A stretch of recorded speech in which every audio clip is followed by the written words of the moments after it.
It's one of the largest collections of antique gasoline memorabilia on the West Coast. Appropriately labeled as Petroliana, the collection at Mendenhall Museum houses over 100 gas pumps, 4,000 signs, and 2,000 license plates. But a collection like this doesn't just simply accumulate without a passion instilled throughout childhood. Mark Mendenhall shares his story.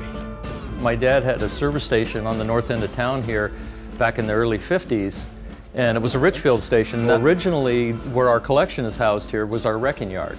This was just a vacant lot, and this was the only building that was on the property originally. I actually went to church here when I was a kid, when I was 5 and 6. So I'm like third generation here, and I've lived here all my life. I'm 64 now. Oh, interesting. Our roots are here in Buellton. I was in nice. this town when there was 250 people. Now there's 5,000. So you guys are getting up there. Slow down. Yeah, I know.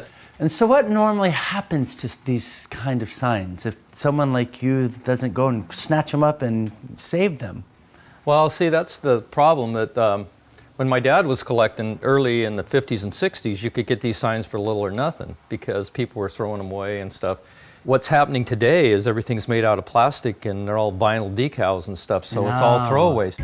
In the mid-20th century, car culture developed a unique sophistication that was evident in the presentation of the environment. It is an elegance that seems more and more to live on through nostalgia in museums like this.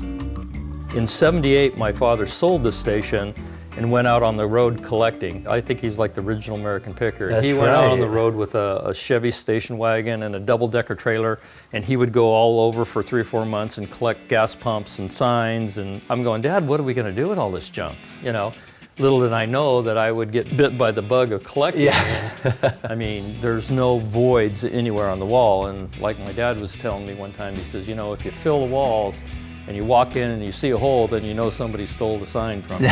You know, so this was one of the original signs coming into town where the population was 700. I think when I was a kid, the population was 250. There's 1,200 light bulbs. That is interesting. There's always one to change. So at night, the meter's spinning pretty good. Yeah. So anyway, come on in here and I'll show you, you know, just continue one of our race cars. And all these rooms are full of the same type of memorabilia. That I have about 400 of these globes that are up and lit, and these globes depict the different oil companies, and they would be on the top of a gas pump like that. That was their advertising. Oh, I see. You know, when I was a kid after school, my job was to fill the Coke machine and take all the empty oil cans and dump them in the trash. Well, I dumped thousands of them, and now if you want to find a Richfield can like that, it costs you about $100 on eBay if you can find one. I used to, well, when I was a kid, we had a 55-gallon drum that was cut in half and full of gas, and that's what I washed parts in.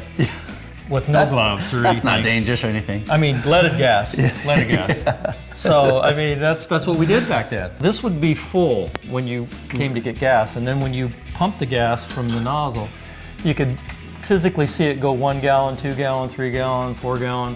So you could physically see how much gas was going into your car. Yeah, every time I pump, I'm always like, come on, is there really all that? I want to see it. Yeah, exactly. Well, that's how it was back then. This is the 1934 Oldsmobile, and this is the first street rod that I built.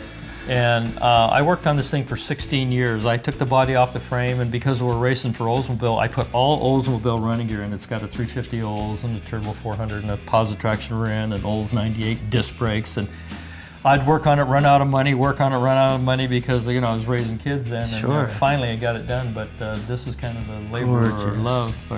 So this is the showroom. Yeah, this is kind of more the highly restored pumps. And this particular gas pump aesthetically isn't the best looking pump in the world, but they only made 25 of them, and this was in 1925, and they were coin operated. And they took quarters, 50-cent pieces, and silver dollars. That's great. That's kind of cool. Gosh, I wish I could pay for my gas now in coins. Would you like to learn more about any of the great destinations we've visited, or dive a bit deeper into some of the topics on the show? Then we've got a destination for you. Visit athomewithdidier.com. There you'll find a world of ideas and inspiration designed to give you insights towards a happier, healthier lifestyle. Again, that's athomewithdidier.com.